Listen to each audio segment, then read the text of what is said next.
आपका एक बार पुनः स्वागत है। और हम आशा करते हैं कि अभी तक के हमारे आप जो वीडियो हैं हमारे चैनल के आप लोगों को काफ़ी लाभदायी होंगे। और आपसे एक विनम्र निवेदन भी करते हैं कि चैनल को सब्सक्राइब कर लीजिए। इससे होता क्या है कि हमको परिश्रम करने की एक प्रेरणा मिलती है कि हाँ, इतने लोग हमारा देख रहे हैं, इतने लोगों को फायदा हो रहा है। तो आज हम चर्चा करते हैं, संविधान का परिचय हो ही गया था और इससे पहले वाले वीडियो में कार्यपालिका, न्यायपालिका, विधायिका का थोड़ा थोड़ा चर्चा हम लोग कर चुके हैं। अब हम आज मुख्य रूप से जो चर्चा करेंगे वो हम करेंगे प्रतिनिधित्व, संसदीय लोकतंत्र। ये शब्द संविधान का प्रारंभ होता है, ये शब्द आपको मिलना शुरू हो जाएगा, तो क्यों ना हम इस पर विस्तार पूर्वक चर्चा कर लें। और ये 3 शब्द हैं जो हमको पूरे संविधान को पढ़ते समय मिलेंगे और प्रभावित भी करेंगे। तो हम इसको सबसे पहले लोकतंत्र को, उसके बाद संसदीय और नंबर 3 पे प्रतिनिधि, इन तीनों शब्दों को अलग अलग व्याख्या करके समझेंगे। और सबसे ज्यादा जरूरी ये है कि ये शब्द क्यों हमको मिलेंगे बार बार या क्यों आएंगे, या अगर आपको कोई शंका होगा तो कैसे समाधान होगा, ये चीज है। तो सबसे पहले हम लोकतंत्र पे आए। देखिए, लोकतंत्र की एक परिभाषा है, बहुत सहज परिभाषा है, जनता द्वारा जनता के चुने गए शासक लोकतंत्र है। तो आम भाषा है, हम लोग जानते हैं, लेकिन अब हम लोग थोड़ा और अच्छे से इसको देखें। तो इसमें है लोकतंत्र की जो सबसे बड़ी विशेषता है या सबसे आवश्यक शर्त है वो है आत्मनिर्णय का अधिकार। अगर जिस भूभाग में लोकतंत्र तभी माना जाएगा जब आत्मनिर्णय का अधिकार होगा। अगर आत्मनिर्णय का अधिकार नहीं है तो लोकतांत्रिक व्यवस्था वो नहीं हो सकती है। ये आत्मनिर्णय है क्या? आत्मनिर्णय में तो सबसे पहली जो इसकी शर्त है वो है भेदभाव रहित व्यवस्था। ये भेदभाव रहित व्यवस्था कैसे होगा, इसको समझने के लिए हम अपनी उद्देशिका पे थोड़ा आ जाए। हमारी उद्देशिका में साफ साफ लिखा गया है, उद्देशिका में हमारे साफ साफ है क्या? हम भारत के लोग, हम मतलब कौन? हम और आप, हम ही आपसे राष्ट्र का, समाज का निर्माण होता है। तो हमारे संविधान का जो मूल स्रोत है वो कौन है? भारत के लोग। अब भेदभाव किसमें न हो? भारत के लोगों में। क्या भेदभाव न हो? वो जाति, धर्म, रंग, रूप, जन्म स्थान, आर्थिक, सामाजिक स्थिति, इन सबके आधार पे अगर भेदभाव नहीं होता है, इन सबके आधार पे अगर भेदभाव नहीं होता है तो कैसी व्यवस्था? भेदभाव रहित व्यवस्था।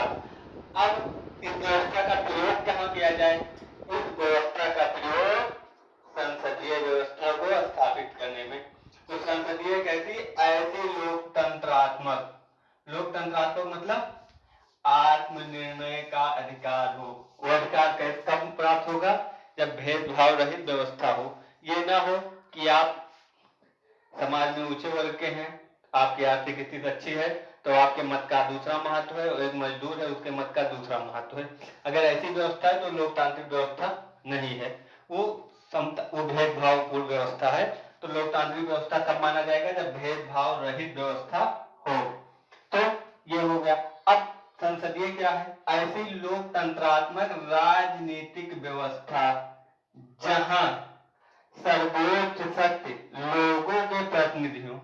लोगों का प्रतिनिधि मतलब हुआ कि जनता द्वारा चुना गया व्यक्ति, लोगों के प्रतिनिधियों के निकाय में निहित हो।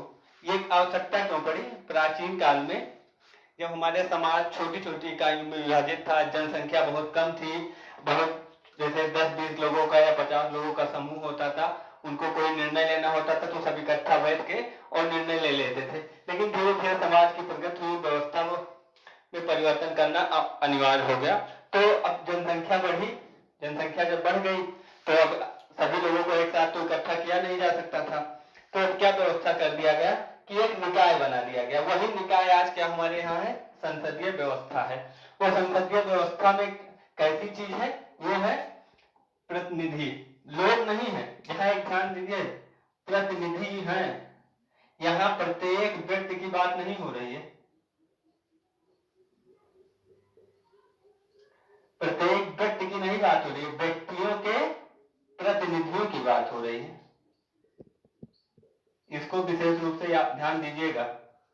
यहाँ व्यक्ति की बात नहीं हो रही है, व्यक्तियों के प्रतिनिधियों की बात हो रही है। और ऐसे चुने हुए प्रतिनिधि कहाँ, निकायों में जो निहित हो, वो संसदीय व्यवस्था। कैसी संसदीय व्यवस्था, इसको आप देख लीजिए। अपने निर्वाचित प्रतिनिधियों के माध्यम से